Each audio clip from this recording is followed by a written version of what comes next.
Hey guys, it's Barrett, and this video is actually the entire process. So it's a long video, and I'm not going to talk about too much of what's going on here because I have prior videos that explain kind of my thinking behind it. Instead, I just wanted to kind of talk and narrate a little bit about just being an artist, my thoughts on being a digital artist and online selling, and just, well, in general, being an artist and how it's affected me emotionally, mentally, financially, even my family life, things like that. Just some little insight into how things go for me. And one of the first things I wanted to talk about is being an artist is not impossible. It is hard, however, and I won't sugarcoat that. A lot of my friends know that I struggle a lot with confidence issues and self-worth issues, things like that. That part of that is my personality and of course, my upbringing. But a lot of it also is because of the nature of being an artist is extremely driven by popular opinion or what people think of you and of your work. And a lot of people out there will say, oh, you need to be super confident in yourself and don't worry about what other people think and say about you. The problem with being an artist is you're selling yourself, essentially. You're selling your work, you're selling your emotions, and you are subject to what people think about you to some extent. They they will have opinions on your work and they will buy it based on if they feel a reaction to that as well, or if they want to collect it, or whatever they're, maybe it's a gift for somebody they know and they think that somebody would be into what I'm doing. So that does affect a lot of your confidence. And if you don't always do well, sometimes, and you can't expect to always do well, but if you don't do well for a long period of time, you start to really think, is it me? Is it my art? Am I just not cut out to do this kind of thing? And trust me, I've said that many times. You can ask my friends. I've complained to them in chats and online about how I just don't think I'm meant to do this. But I think that's the nature of the beast. And one thing you have to tell yourself, at least I try to tell myself, is that it's okay to fail. It's okay to not be the best. And I struggle with perfectionism with a lot of people with my personality type. I'm an INFJ, INFP sometimes. It just depends on the test you take, but the tests aren't really that important. But the core introverted, very perfectionist, very affected by what people think, but at the same time, very strong, like morally bound to my own convictions. And it's hard sometimes. It's a great personality for artists. You'll see a lot of creatives have this personality, but at the same time, it's very difficult to have this personality and be a salesman and to be a marketing person or be a front person. At least I think so. Some people can disagree with that, and that's perfectly fine. And that's what's cool about having this personality trait, being an INFJ or P or whatever you want to call it.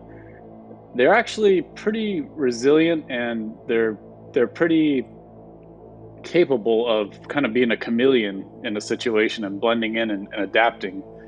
The only problem is, and I definitely agree with this, is that if you do it too much, you end up burning out, and you don't pay enough attention to how you feel about yourself and what your battery needs a when your battery needs a recharge. You don't do what you're supposed to do and take that recharge and just take a break. And we are probably the most likely to burn out and stress out over situations, and I'm definitely guilty of that. But over the years, I've started to get a little bit better about that. And talking through these videos might be a good way for me to also express myself, not just through my art, but also you can kind of understand some of the struggles that I go through. And one of the things I really like to focus on, especially when I give advice to up and coming artists, is that just let go of that perfection. And it's very difficult to do that. And you're naturally going to have it in this, because art is one of the most competitive. I can't imagine a more competitive, other than pro athlete or something like that, um, lifestyle choices or career choices that you can pick. You have to, you'll hear this all over the internet, you have to hustle. I hate that word, hustle. I don't like to hustle, to be honest with you. I really hate it. Or grind. It's just such bullshit. Those terms are so just, they just full of crap to me. You got to do what you got to do that makes, you feel comfortable, but you also have to do what you have to do to survive. And I think if you take the word hustle and change it to just being smart and being a little bit more, I guess, creatively minded or opportunistic, but not to the point where you're using people. And you're, most importantly, you're not using yourself. You're not becoming overwhelmed and stressed by what you're doing. So I would say it's certainly good to be ambitious to some extent, but don't let your ambition become so overwhelmingly a bar that you set so overwhelmingly high and you never reach it, because you can't. It's impossible for you to ever reach that goal if you make your goal to be perfect or to be close to perfect. And I will admit that I spend so much time, and this has been part of the good part of this, it's been an asset to me to grow. And the bad part of it is it's become overwhelming to some extent. So I follow a lot of really, really, really good digital artists and traditional artists too. And they're so way ahead of me, light years ahead of me. And part of me gets to the point, and I know a lot of artists go through this, it's just hard to watch them continue to grow and just get better and better with each piece, and you seem to be just stuck. But one thing I've noticed is that you just cannot look at yourself. You have to I mean, you have to look at yourself, but not in that critical mindset. You have to look at yourself in a way of, this takes time. All this stuff is going to take time. And I'm very impatient by nature. And it's been one of my biggest struggles as an artist, is to find patience in myself. And it's helped for me to admit that I'm impatient and that I need to learn how to just let go, relax, let the thing flow. Just like when I was working on this artwork, I really was saying, okay, well, who gives a crap about what the purpose is of what I'm doing right now? I'm just making this because I feel like making it. And that has been my biggest happiness in art, is being able to just do whatever I want to do. And a lot of people, they think that's kind of almost a cliche or a dream, that artists can just do what they want to do and still get paid. And that is true. That is difficult. And I know I'm taking the harder path by doing things that I want to do that not a lot of people might necessarily want to buy or see. But I have to really, in this part of my life, I'm 38 years old, and I'm not that old, of course, but I'm old enough now that I've had enough life experience. I'm starting to really realize what a waste of time trying to chase trends and care what people think. I'm so exhausted from it. To some extent, we have to if we want to make money, of course, because we're selling a product, we're selling our art. But long term, you have to make your art the thing that becomes the trend, if that makes sense. You're trying to make what you're making, even if it doesn't make any sense at the moment. Like this statue makes no sense, this sculpture or artwork I'm working on. But maybe one day, I'll be to the point where people are collecting my art and they'll be like, I don't care what he makes. It's because he made it and it's his expression, his emotion. I want to be kind of part of that, or I want to be understanding what he's trying to do, and I want to collect that. That's where, that at least is my goal, where I can get buyers and people to really just fall in love with the artwork and also be creative by looking at it, become inspired, just like I was inspired by looking at other artists, watching movies, reading books and stories, and you name it. All those things inspired me, and mostly going on nature walks, honestly, going to Japan. When I got to go to Japan a couple times, I got to go see a few nature places like forests and mountains. Not too many, but enough that I got to really experience it. And then those kind of situations, they come back later in life. You'd be surprised. Things you don't think are worth it at the time, they come back and you're just like, wow, that really helped inspire me to do something. And part of this journey is mental health. I admit that I have struggled with a lot of mental health stuff, a lot of baggage, a lot of crap that's probably not a big deal to many people, but many people aren't me, right? So everybody's unique. I have my own story and my own life, but that has helped shaped me to become more involved in art, to take the jump into art. I mean, just to be an artist, I do, of course, I do some freelance graphic design and some other things when I can to help pay bills, but this is what I do primarily. Like 90% of the time, I'm doing my own artwork, and I'm trying to sell on lots of different websites. And I'm trying now to do the digital crypto thing, the NFT thing. I'm starting to look into that. It's kind of stressful, to be honest with you, because it's all new stuff and there's always things that could fail, and there's always more things to upload and keywords to add, and it's just crazy how much time I spend on the computer trying to figure out ways to sell my art or to get it to other people. And the pandemic recently has because I used to do conventions a lot, not a ton, but I would do local conventions, shows, art shows. It's a pain in the butt. I'll be honest with you, I've never been a big fan of them because of how much work is involved. I don't mind meeting people. In fact, that's probably the only thing I like about it, is that I get to meet people who enjoy my art and talk to them. That's about it, to be honest with you. I mean, I'm not there to make a big connection with some big studio or something. I'm there to try to make people, see my art, appreciate it, and if they want to buy it, I really, that's great. And to shake their hand and see them. But to be honest with you, a lot of the time, I'm not there to make connections and stuff, because my goal, again, is not to try to work for some company. I'm trying to be my own artist and be my own brand and have people want to collect what I'm selling, which is myself to some extent. Sounds kind of kinky. Kind of is, I guess. But yeah, when you support me, when you buy my art, you are allowing me to do these things, to make these videos, to make more art. And I feel like I'm only going to get better the longer I'm able to keep doing this. And that's really thanks to you, to the people who support me. And also, most importantly, I can't neglect to say my wife, who has been probably the most supportive. I mean, it's tough to to let your husband be an artist with a kind of a risky, kind of unpredictable career choice, both financially and mentally. It's been a struggle, but she's been right there all the way. She's helped out so much. She goes to the shows with me, and I really couldn't do it without her. And I've been so appreciative of that fact. And I also want to say that I'm just happy that I transitioned into doing more of my own ideas.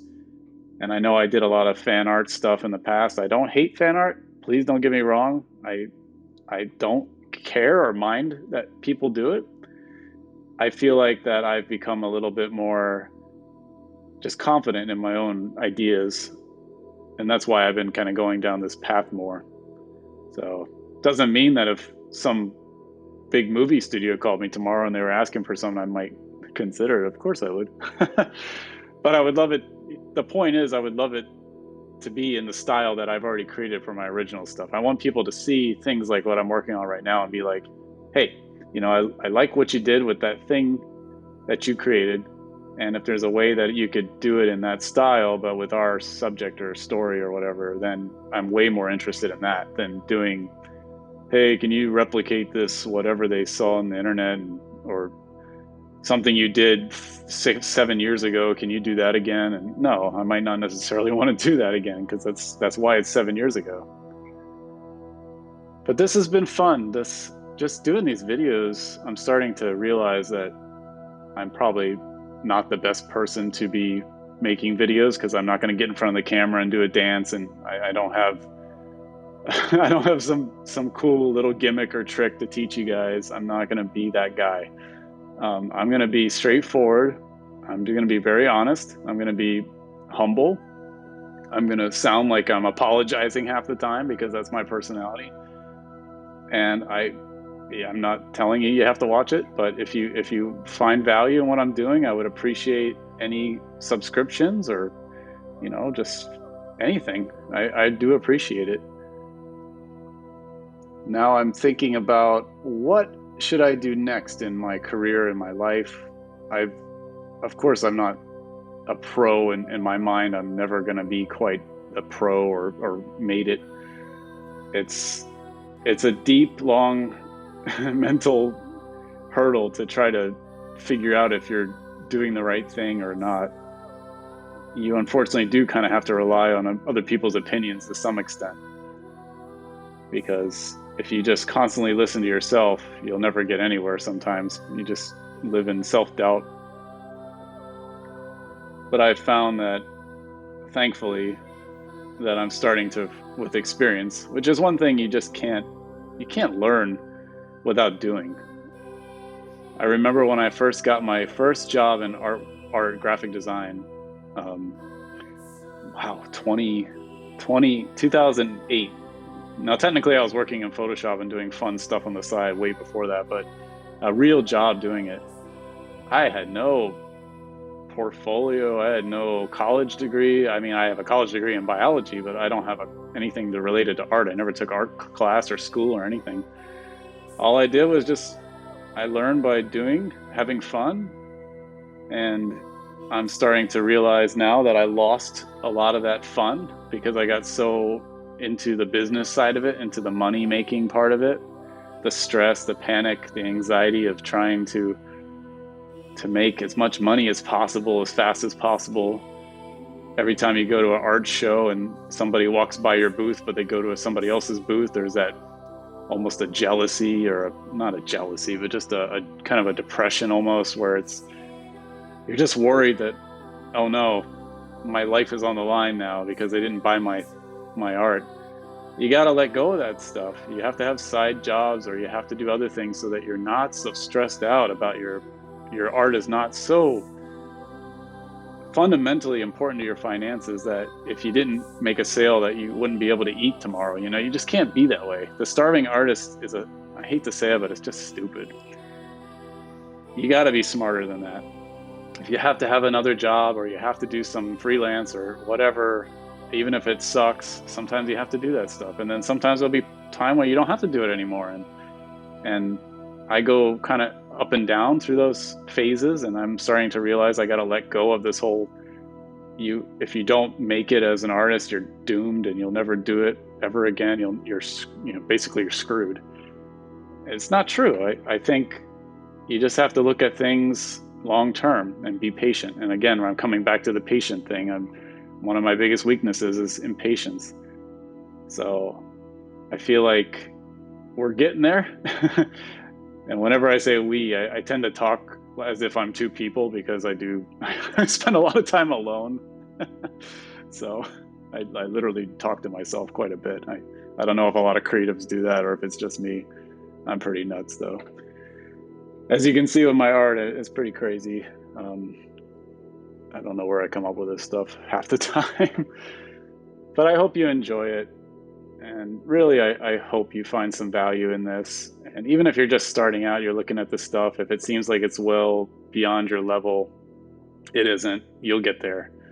And it takes time. It took me years to get to a point where I kind of instinctively know where something's going to go or fit, or how to blend it, or how to move it, how to erase things, everything.